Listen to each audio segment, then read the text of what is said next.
नमस्कार.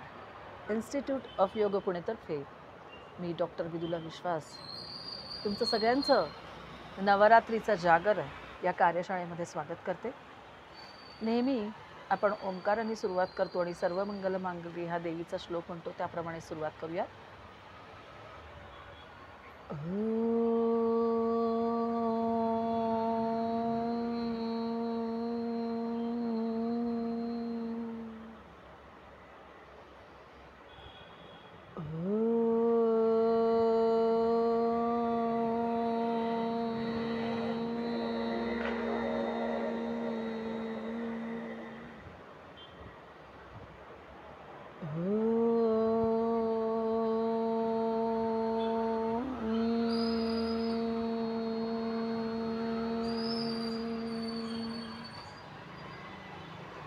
सर्वमंगलमांगल्ये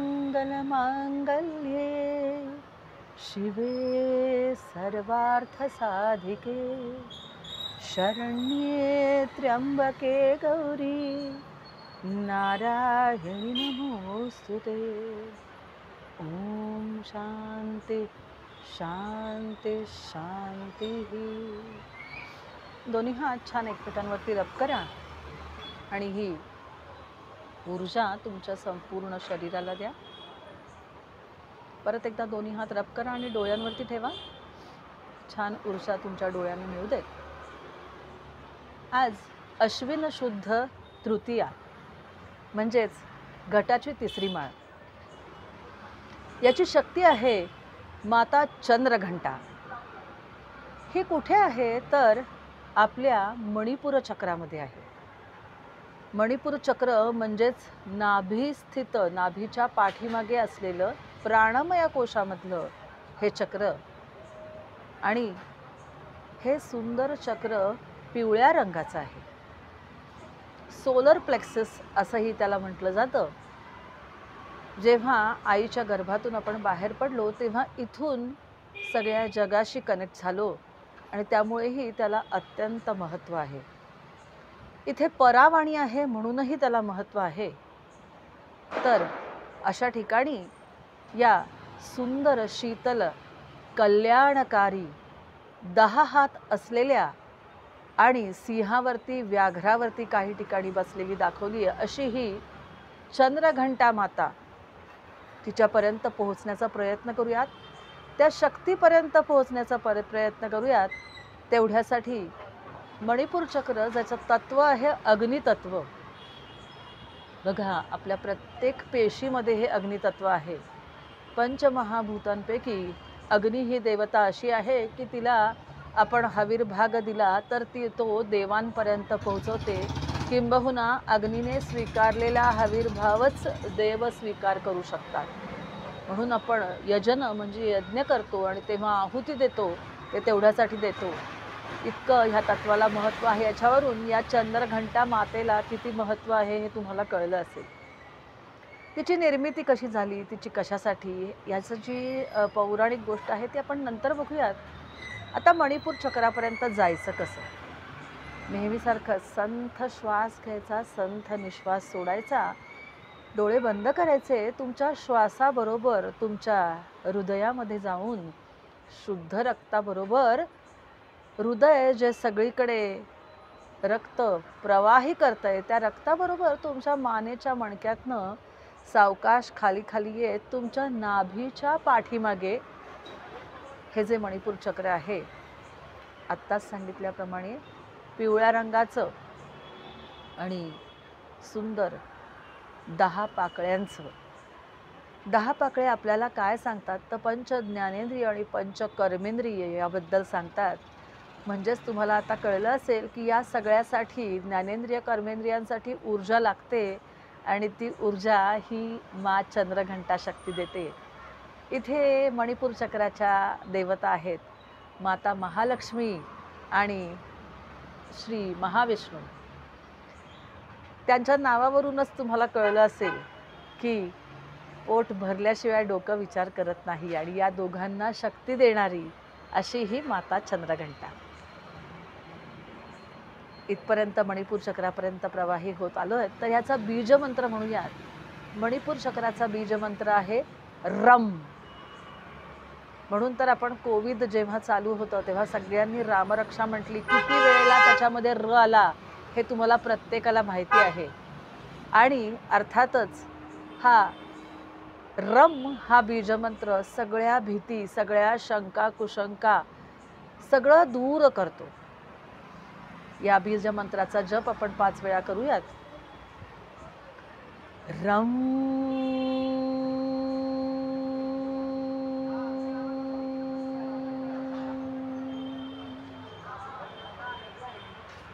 रम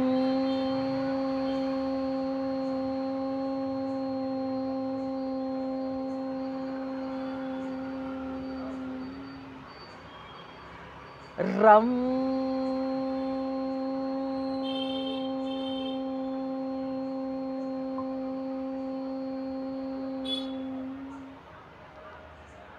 रम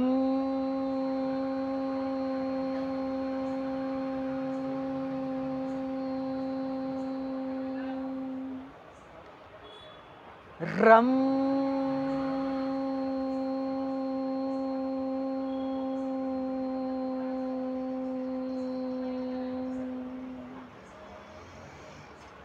मणिपूर चक्राचा बीजमंत्र आता आपण 5 वेळा म्हटला. ही चंद्रघंटा शक्ती सुंदर शीतल, बघा अग्नितत्व आहे तरी सुद्धा ही शक्ती मात्र शीतल आहे. सूर्याने ऊर्जा चंद्राला दिली की चंद्र त्याच्यात स्वतःचं शीतल तत्व देतो. तसंच हे आहे. अशी ही कल्याणकारी देवता चंद्रघंटा. आणि या देवतेची साधना कशासाठी करायची तर ह्याचं स्वरूप आधी आता बघूयात की या देवीचं स्वरूप अतिशय शांत आणि चंद्रासारखं सुंदर शीतल, प्रकाश देणारं, प्रकाश पसरवणारं आणि अर्थातच आपल्या शरीराला तेजपुंज ओजस्वी करणारं असं आहे. बघा जेव्हा पोटामध्ये रसनिर्मिती होते आणि ती सगळ्या शरीराला ऊर्जा स्वरूपात पोहोचवली जाते तेव्हाच शरीर सशक्त शक्तिमान होतं. म्हणजेच इथे चंद्रघंटा कशी आहे याची सुरुवात झाली. चंद्रघंटेची आपण साधना करायला सुरुवात केली की घंटेसारखा सुमधूर आवाज ऐकू येऊ लागतो. जेव्हा भक्तांवरती संकट येतात ना तेव्हाच हा घंटानाद मात्र मोठा होतो आणि ही शक्ती भक्तांचं संकटापासून रक्षण करते. म्हणजे जे वाईट प्रवृत्तीचे लोक आहेत त्यांना ह्या घंटानादाची भीती वाटणार, पण जे भक्त आहेत त्यांना मात्र आश्वासन मिळणार की ही माता चंद्रघंटा नक्की आणि नक्की आपलं सगळ्यांपासून संरक्षण करणार. या शक्तीच्या आराधनेने सगळ्या साधकांना शक्ती मिळते, ओज मिळतं, कांतिमान असं शरीर दैदिप्यमान होतं, आवाजात सुद्धा मधुरता येते. बघा ही सिंहावरती बसलेली आहे आणि त्यामुळे आपण सुद्धा अतिशय निर्भय होतो. सिंह हा जंगलाचा राजा आहे. त्यामुळे आपोआप राजा कसा असला पाहिजे, प्रजेची काळजी घेणारा आणि अत्यंत शक्तिमान, अत्यंत निडर. तसंच आपणही आपोआप व्हायला लागतो. पराक्रमता, निर्भयता येते. ह्याची एक पौराणिक कथा अशी आहे की महिषासुराने सगळ्या देवतांचं तर पहिल्यांदी आराधना केलीच, पण शिवाची आराधना केली आणि वर प्राप्त करून घेतले. वर प्राप्त झाल्यानंतर महिषासुरामध्ये राक्षसी वृत्ती निर्माण झाल्या. सिद्धी मिळाल्या की जो उतत नाही मातत नाही आणि त्या सिद्धींचा अभिमान बाळगत नाही, वाईट उपयोग करत नाही, ती म्हणजे दैवी वृत्ती. पण सिद्धी मिळाल्या आणि उन्मत्त झाले की मात्र असुरी वृत्ती. आपल्या प्रत्येकामध्ये दैवी असुरी वृत्ती असतात. त्यामुळे दैवी वृत्ती वाढवायच्या आणि असुरी वृत्ती मात्र कमी करायच्या. तर हा महिषासुर उतला मातला आणि त्यांनी सगळ्यांना त्रास द्यायला सुरुवात केली, उन्मत्त झाला. जिथे जिथे तो गेला त्यांनी तिथे विजय मिळवला. स्वर्गावरती सुद्धा विजय मिळवला आणि तिथून देवतांना हाकलून दिलं. मग देवता त्राहिमाम त्राहिमाम करत महाविष्णू, ब्रह्माजी आणि शिवशंकर यांच्यापाशी गेले. हाका मारत त्यांना म्हणू लागले की या महिषासुराचे अत्याचार इतके झालेले आहेत. त्यांना सगळं कथन केलं. तेव्हा हे त्रिदेव अत्यंत क्रोधित झाले की आम्ही वर दिल्यामुळे हा इतका उतला मातला, इतका त्रास द्यायला लागला सगळ्यांना. आणि त्यांच्या रागातनं, ह्या त्रिदेवांच्या रागातनं ह्या चंद्रघंटेची निर्मिती झाली. म्हणूनच ही चंद्रघंटा हिच्यात सगळ्यांचं तेज सामावलं. शंकराने हिला त्रिशूल दिला, विष्णूंनी सुदर्शन चक्र दिलं, ब्रह्मानी कमळ आणि कमंडलू आणि अक्षय जपमाळा दिली, आणि इंद्रानी स्वतःचं खड्ग आणि घंटा दिली, सूर्यानी तलवार दिली आणि सिंह वाहन दिलं. बाकीच्या देवांनी सुद्धा वेगवेगळी आयुध या चंद्रघंटा मातेला दिली आणि शुभेच्छा दिल्या की तू महिषासुराचा वध कर. याच्यामुळे अद्वितीय तेज ह्या देवीच्या भोवताली निर्माण झालं आणि तिच्या मस्तकाच्या पाठीमागे चंद्राच्या प्रकाशासारखं तेज जे घंटेच्या आकाराप्रमाणे दिसू लागलं, म्हणूनही हिला चंद्रघंटा असं म्हटलं जातं. ती युद्धासाठी सिंहावर बसून सज्ज झाली. तिच्या उजव्या हातामध्ये क्रमाने खड्ग, गदा, सुदर्शन चक्र, त्रिशूल, चाप आणि शर म्हणजे धनुष्य बाण हे आहेत. आणि डाव्या हातामध्ये मात्र बघा शीतलतेचं प्रतीक आहे की नाही, म्हणून पद्म आहे, कमंडलू आहे, अक्षयमाला जपमाला आहे, पुष्पमाला आहे आणि तिचा वरद हस्त आहे. म्हणजे भक्तांना ती कायम वरदायिनी आहे. आणि त्रास देणाऱ्यांना मात्र तिची आयुध पहिल्यांदा दिसतात. म्हणून तिला बघितल्यानंतरच महिषासुर आणि इतर राक्षसांचा थरकाप उडाला आणि त्यांच्या राक्षसी वृत्तीचा विनाश चालू झाला. अशी ही चंद्रघंटा देवी अतिशय लावण्यवती, सुवर्णकांती, केशरी वस्त्र परिधान केलेली तेजस्वी देवी, जिची आराधना आपण मणिपूर चक्रामध्ये आत्ता चालू केली आहे. नाभीच्या पाठीमागे असलेलं मणिपूर चक्र, त्याचा बीजमंत्र आपण आता म्हटलाय. बघा नाभी त्यामुळे हिऱ्यासारखी चमकायला लागते. मणिपूर चक्रस्थानी हिची साधना केली की आपल्याला सुद्धा ऐश्वर्य, विजय प्राप्त होतो, पण साधकांना अलौकिक वस्तूंचं दर्शन घडतं. म्हणजे दिव्य सुगंधाचा अनुभव येतो, कुठून तरी छान सुगंधी वातावरण निर्माण होतं. त्याच्यानंतर घंटानाद ऐकू येतो, वीणेचा नाद ऐकू येतो, शंखनाद ऐकू येतो. 10 हात असल्यामुळे या देवीला दशभुजा सुद्धा म्हटलं जातं. धर्माचं रक्षण आणि अंधकार दूर करण्यासाठी ही देवी प्रगट झाली आहे. आणि ज्यामुळे या शक्तीमुळे आपल्यामधलाही अहंकार, अंधकार नक्की आणि नक्की दूर होतो, याचा विनाश होतो. जसं आपण स्वादिष्ठान चक्रामध्ये बघितलं की षड्रिपूंशी मैत्री थोड्या प्रमाणात चांगली, पण जर हे जास्ती वाढले तर हा अंधकार मात्र, हा तम मात्र, ही असुरी वृत्ती मात्र ही चंद्रघंटा नष्ट करते. कारण भक्तांच्या हाकेला ती धावून येणारच हो. आणि मग निर्भयता, विनम्रता येते, आत्मविश्वास वाढतो आणि वैवाहिक जीवनातल्या सगळ्या समस्या, म्हणजेच आपण सगळे सांसारिक आहोत आत्ता, सांसारिक जीवनातल्या समस्या सोडवण्यासाठी सुद्धा ही चंद्रघंटा देवी आपल्याला मदत करते. मणिपूर चक्राच्या जागी या शक्तीची साधना केली की ज्ञानेंद्रिय आणि कर्मेंद्रिय अंतर्मुखी होतात.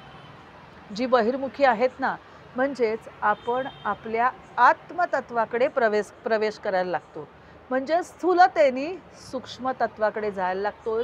म्हणूनच इथे परावाणी आहे की जी नियतीला सिद्ध करायला लागते, पण तेवढ्यासाठी आपल्यातला हा अंधकार दूर व्हायला पाहिजे ना. आपल्यातले जे तमोगुण आहेत, असुरी वृत्ती आहेत, त्या नष्ट व्हायला पाहिजेत.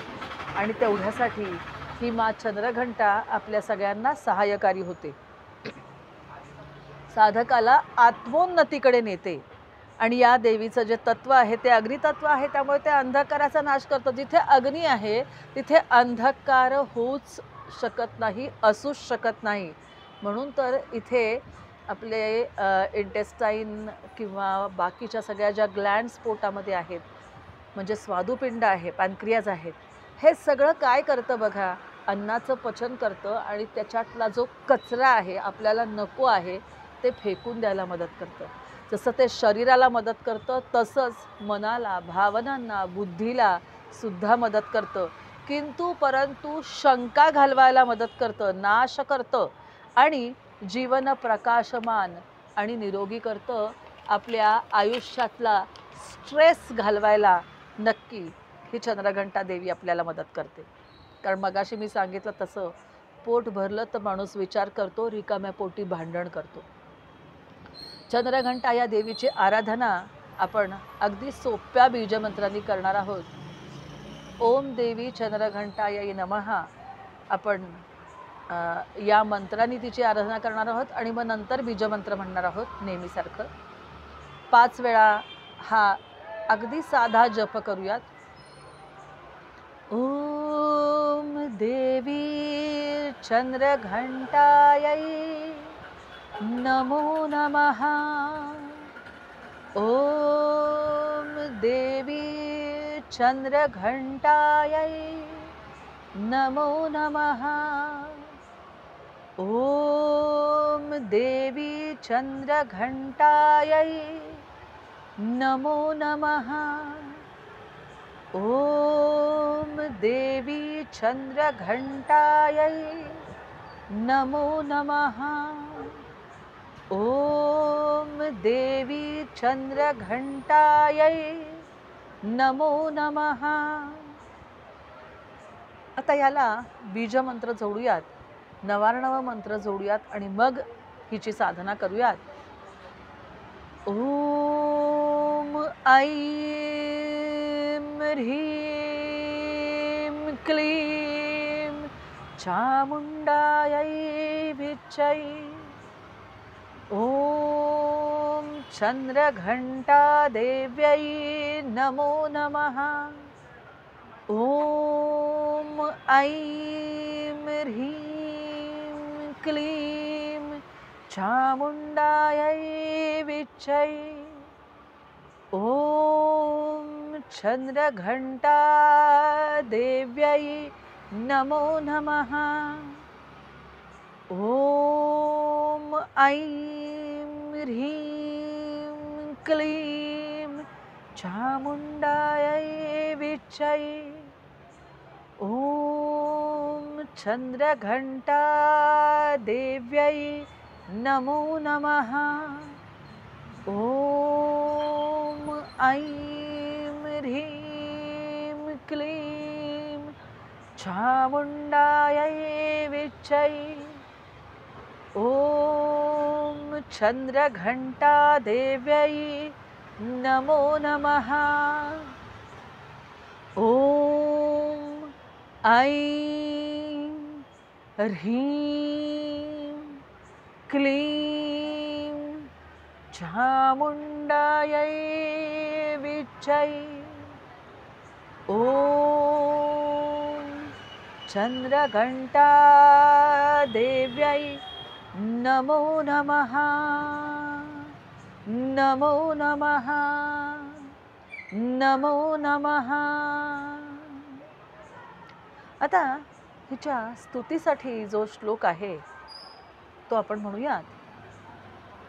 या देवी सर्वभूतेषु चंद्रघंटा रूपेण संस्थितः.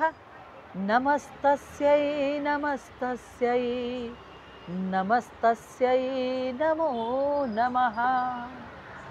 या देवी सर्वभूतेषु चंद्रघंटा रूपेण संस्थितः. नमस्तस्यै नमस्तस्यै नमस्तस्यै नमो नमः. या देवी सर्वभूतेषु चंद्रघंटा रूपेण संस्थितः. नमस्तस्यै नमस्तस्यै नमस्तस्यै नमो नमः. किती सुंदर श्लोक आहे बघा. पंचमहाभूतामधलं एक भूत म्हणजेच तेज म्हणजेच अग्नी म्हणजेच चंद्रघंटेच्या स्थित असलेलं हे तत्व सगळ्या चराचरामध्ये आहे. कारण प्रत्येक गोष्ट ही पंचमहाभूतांची बनलेली आहे आणि त्याच्यामध्ये ह्या अग्नितत्वाला किती महत्त्व आहे हे आपण कायम जाणतो, कायम बघतो. आणखीन एक सुंदर श्लोक वर्णन करणारा आहे. तो एकदा म्हणते, तो सावकाश ऐका, सावकाश म्हणते म्हणजे तुम्हाला कळेल. पिंडज प्रवरारूढा चण्डकोपास्त्रकैर्युता प्रसादं तनुते मह्यं चंद्रघंटायै विश्रुता. आता हा जो श्लोक आहे तो त्याचा ध्यान श्लोक आहे, म्हणून अजून आपण दोनदा हा श्लोक म्हणूयात. तुम्ही छान डोळे बंद करत आत्ता मी वर्णन केलं त्याप्रमाणे सगुण रूपात किंवा तेज रूपात, निर्गुण रूपात मणिपूर चक्राच्या इथे हा ध्यान श्लोक माझ्या पाठीमागे म्हणायचा प्रयत्न करा. मी अगदी सावकाश म्हणते, तुम्हाला आपोआप म्हणता येईल. पिंडज प्रवरारूढा चण्डकोपास्त्रकैर्युता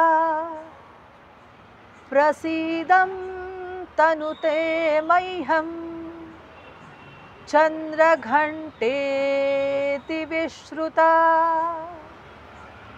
पिंडजं प्रवरारूढा चण्डकोपास्त्रकैर्युता प्रसीदं तनुते मह्यं चंद्रघंटेति विश्रुता. आता या चंद्रघंटा देवीचं कवच म्हणूयात. हे कवच जे आहे ना त्याच्यासाठी कुठलाही न्यास करायला लागत नाही. म्हणजे करान्यास, हृदयान्यास हे काही करायला लागत नाही. बघा काय सुंदर रहस्य काय सांगितलं ह्याच्यामध्ये. आणि हे कवच मात्र काय सांगतं आणखीन हे पण बघूयात. सगळ्यात शेवटची ओळ नक्की लक्ष देऊन ऐका. रहस्य शृणु वक्ष्यामि शैवेशि कमलासने श्रीचंद्रघंटा रूपं कवचं सर्वसिद्धिदायकं विनान्यासं विना योगं विना शापोद्धारं विना होमं स्थानशौचादिकं नास्ति श्रद्धा मात्रे सिद्धिदं कुशिष्याय कुटिकाय वंचकाय निंदकाय च न दातव्यं न दातव्यं न दातव्यं कदाचित. बघा काय सांगितलं इथे. कुठलाही योग, कुठलाही न्यास करायचं कारण नाही. कुठल्याही शापाच्या उद्धारासाठी किंवा कुठल्याही शौचाच्या साठी सुद्धा म्हणजे शुचिर्भूततेसाठी सुद्धा आवश्यकता नाही. श्रद्धानी फक्त हे आपण म्हटलं किंवा या चंद्रघंटा साधने देवीची साधना केली, या शक्तीची साधना केली तर ती सिद्धीला जाते. पण जर कोणी कुशिष्य असेल, कुचेष्टा करत असेल, निंदक असेल, वंचना करत असेल, लक्ष नसेल देत तर त्याला देऊ नका. म्हणजेच काय, सांगू नका. म्हणजेच काय, त्याच्यामधली ती कुटिलता काढून टाका, त्याच्यामधली ती अश्रद्धा काढून टाका आणि मग हे कवच किंवा या देवीचं महात्म्य, ही साधना नक्की आणि नक्की त्या शिष्याला सांगा. आता नेहमीसारखंच आपण तुम्हाला सांगितलं तसं भवानी आणि शिव असे एकत्र असलेलं असं सुंदर स्तोत्र, लिंग भैरवी स्तोत्र, याच्यामध्ये हिचं जे मणिपूर चक्रामध्ये स्थान आहे आणि त्याच्यासाठी एक सुंदर कडवं आहे, ते म्हणून दाखवते. आपोआप तुमच्या साधनेकडेही तुमचं लक्ष जाईल आणि तुम्हाला त्याचा अर्थही आपोआप कळायला मदत होईल. ओम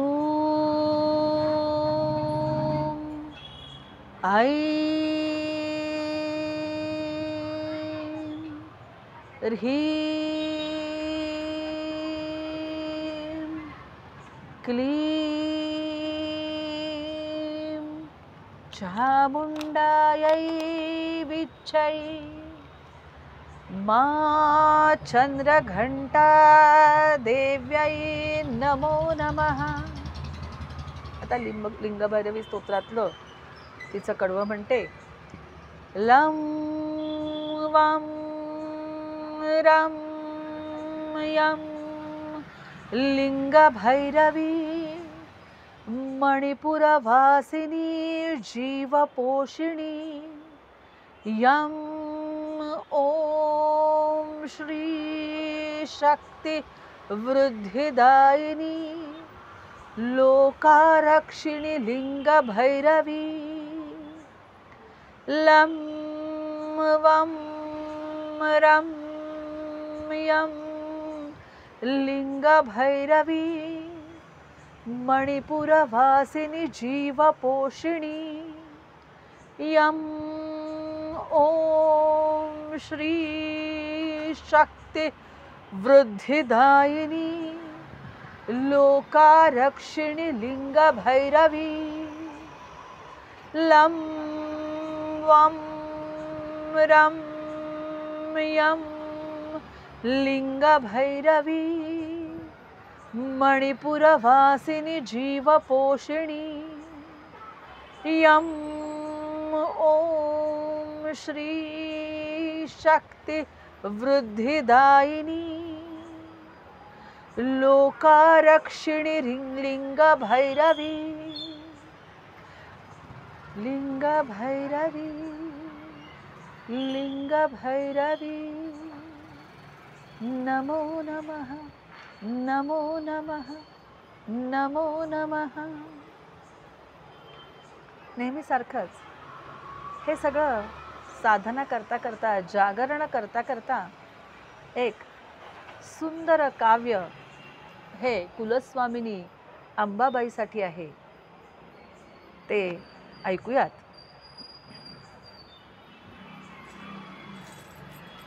कुलस्वामिनी अंबाबाई सुवर्ण देवाऱ्यात, कुलस्वामिनी अंबाबाई सुवर्ण देवाऱ्यात लाविली समयी मध्ये वाट, लाविली समयी मध्ये वाट. उजेड सर्व देवघरात अंबेची मी पूजा करते, उजेड सर्व देवघरात अंबेची मी पूजा करते. जोडून दोन्ही हात, हो जोडून दोन्ही हात लाविली समयी मध्ये भात, लाविली समयी मध्ये भात. अन्नपूर्णा कर जोडून नमिते, अन्नपूर्णा कर जोडून नमिते. भजना स्फूर्ती तुझसी मागते, भजना स्फूर्ती तुझसी मागते. मूर्ती सदा हृदयात, मूर्ती सदा हृदयात लाविली समयी मध्ये वात, लाविली समयी मध्ये मी वात. चुकले मुकले माझे काही, चुकले मुकले माझे काही. माझ्यावरती रुसू नको आई, माझ्यावरती रुसू नको आई. घेई मज पदरात क्षमा करी हे मात, घेई मज पदरात क्षमा करी हे माता. लाविली समयी मध्ये मी वात, लाविली समयी मध्ये मी वात. कुलस्वामिनी अंबाबाई सुवर्ण देवाऱ्यात, सुवर्ण देवाऱ्यात लाविली समयी मध्ये मी वात, लाविली समय मध्ये मी वाट, लाविली समय मध्ये मी वाट. तुमच्या समोर नक्कीच कुलस्वामिनी अंबाबाई उभी राहिली असेल, छान समयीमध्ये वाट लावली. आणि नक्कीच काही चुकलं माकलं तिच्याशिवाय कुणाकडे क्षमा मागणार, ती आपली आई आहे ना. माता चंद्रघंटा जशी आई आहे तशीच बघा, चंद्रघंटेसारखंच तेज त्या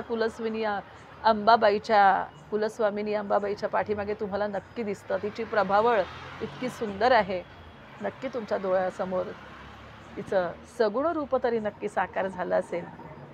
तर आपला हा आनंद आपण सगळ्यांमध्ये वाटूयात आणि मग नेहमीसारखं श्री सुक्ताला प्रारंभ करूयात.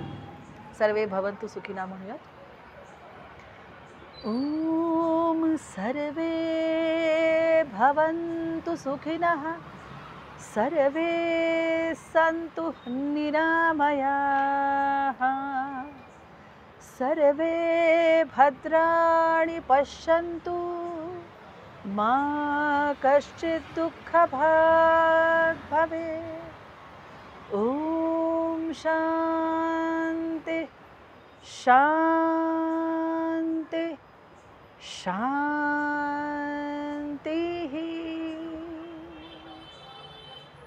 दोन्ही हात एकमेकांवरती चोळा आणि ही ऊर्जा छान तुमच्या शरीराला द्या. तुमच्यातल्या चंद्रघंटा मातेला माझा नमस्कार. आपण श्री सुक्ताला प्रारंभ करूयात.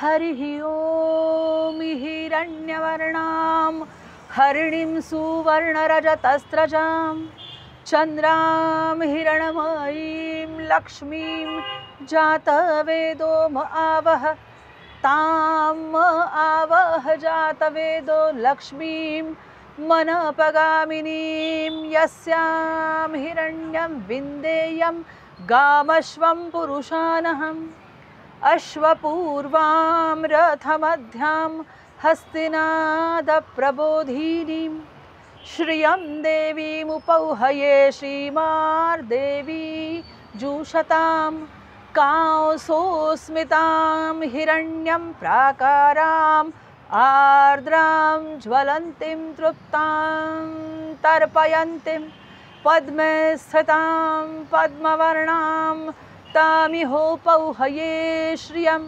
चन्द्रां प्रभासां यशसा ज्वलन्तीं, श्रियं लोके देवजुष्टामुदारां, तां पद्मिनीं शरणम् अहं प्रपद्ये, लक्ष्मीर्मेनश्यतां त्वां वृणे, आदित्यवर्णे तपसोऽधिजातो वनस्पतिस्तव वृक्षोऽथ बिल्वः, तस्य फलानि तपसानुदन्तु मायान्तरायाश्च बाह्या अलक्ष्मीः, उपैतु मां देवसखः कीर्तिश्च मणिना सह, प्रादुर्भूतोऽसु राष्ट्रेऽस्मिन् कीर्तिं वृद्धिं ददातु मे, क्षुप्तिपासामला ज्येष्ठाम् अलक्ष्मीं नाशयाम्यहम्, अभूतिं समृद्धिं च सर्वां निर्णुद मे गृहात्, गन्धद्वारां दुराधर्षां नित्यपुष्टां करीषिणीमीश्वरिः सर्वभूतानां, तामिहोपौहये श्रियं, मनसः काममाकूतिं वाचः सत्यमशीमहि, पशूनां रूपमन्नस्य मैश्री शयतां यशः, कर्दमेन प्रजा भूता मयि सम्भव कर्दम, श्रियं वासय मे कुले मातरं पद्ममालिनीं, आपः स्रजन्तु स्निग्धानि चिक्लीतवस मे गृहे, निच देवीं मातरं श्रियं वासय मे कुले, आर्द्रां पुष्करणीं पुष्टिं सुवर्णां हेममालिनीं, सूर्यां हिरणमयीं लक्ष्मीं जातवेदो म आवह, आर्द्रां यः कर्णीं यष्टिं पिङ्गलां पद्ममालिनीं, चन्द्रां हिरणमयीं लक्ष्मीं जातवेदो म आवह, ताम आवह जातवेदो लक्ष्मीं अनापगामिनीं, यस्यां हिरण्यं प्रभूतं गावो दास्योश्वान्, विन्देयं पुरुषानहं, यः शुचिः प्रयतो भूत्वा जुहुयादाजमन्वहं सूक्तं पञ्चदशर्चर्च श्रीकाम सततं जपेत पद्माननी पद्मिनी पद्मपत्रे पद्मप्रिये पद्मदलायताक्षि विश्वप्रिये विष्णुमनोनुकूले त्वत्पादपद्मं मयि सन्निधस्त्व अश्वदायै गोदायै धनदायै महाधने धनं मे जुषतां देवीं सर्वकामौश्च देहि मे पुत्रपौत्रं धनं धान्यं हस्तश्वादिगवैरथं प्रजानां भवसि माता आयुष्मन्तं करोतु मे धनमग्निर्धनं वायुर्धनं सूर्यो धनं वसुः धनमिन्द्रो बृहस्पतिर्वरुणं धनमस्तु मे वैनतेय सोमं पिब वृत्रः सोमं धनस्य सोमिनो मह्यं ददातु सोमिनः न क्रोधो न च मात्सर्यं न लोभो न शुभामतिः भवन्ति कृतपुण्यानां भक्तानां श्रीसूक्तं जपेत सरसिजनिलये सरोजहस्ते धवलतरां शुकगन्धमाल्यशोभे भगवति हरिवल्लभे मनोज्ञे त्रिभुवनभूतिकरि प्रसीद मह्यं श्रीवर्चस्वम् आयुष्यम् आरोग्यं शोभमानं मह्यते धान्यं धनं पशुं बहुपुत्रलाभं शतसंवत्सरं दीर्घमायुः धनमग्निर्धनं वायुर्धनं सूर्यो धनं वसुः धनमिन्द्रो बृहस्पतिर्वरुणं धनमस्तु मे वैनतेय सोमं पिबतु वृत्रः सोमं धनस्य सोमिनो मह्यं ददातु सोमिनः न क्रोधो न च मात्सर्यं न लोभो न शुभामतिः भवन्ति कृतपुण्यानां भक्तानां श्रीसूक्तं जपेत सरसिजनिलये सरोजहस्ते धवलतरां शुकगन्धमाल्यशोभे भगवति हरिवल्लभे मनोज्ञे त्रिभुवनभूतिकरि प्रसीद मह्यं विष्णुपत्नीं क्षमां देवीं. हे मी परत का म्हटलं फलश्रुतीमधले श्लोक तर तुम्हाला कळावं तिचं महत्त्व. ह्या श्रीसूक्तामध्ये असं सांगितलेलं आहे. श्री म्हणजे काय करते तर वर्चस्व, आयुष्य, आरोग्य, अविधा आणि शोभमान असं आपल्याला देते. त्याच्याबरोबर धान्य धन पशु बहुपुत्र लाभ शतसंवत्सर तर देतेच. आणि मग हा श्लोक किंवा ही रचना कुणाची आहे तर आनंदः करदमः श्रीदः चिक्लित इति विश्रुतः ऋषयः श्रियपुत्राश्रमयि श्रीदेवी देवता ऋणरोगदारिद्र्यं पापं क्षुदापमृत्युवः भयशोकमनस्तापः नश्यन्तु मम सर्वदा. ॐ सर्वेत्र सुखिनः सन्तु सर्वे सन्तु निरामयः सर्वे भद्राणि पश्यन्तु मा कश्चित् दुःखभाग् भवेत्. ॐ शान्ति शान्ति शान्ति. या रक्ताम्बुजवासिनी विलासिनी चण्डौषु तेजस्विनी आरक्ता रुदिराम्बरा हरिसखी या श्रीमनोल्लादिनी या रत्नाकरमन्थनात् प्रकटिता विष्णोश्च या गेहिनी सा मां पातु मनोरमा भगवती लक्ष्मीश्च पद्मावती लक्ष्मीश्च पद्मावती लक्ष्मीश्च पद्मावती. नमो नमः.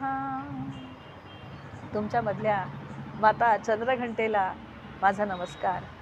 काही चुकलं असेल माझ्याकडनं तर क्षमस्व परमेश्वरी क्षमस्व परमेश्वरी क्षमस्व परमेश्वरी. धन्यवाद.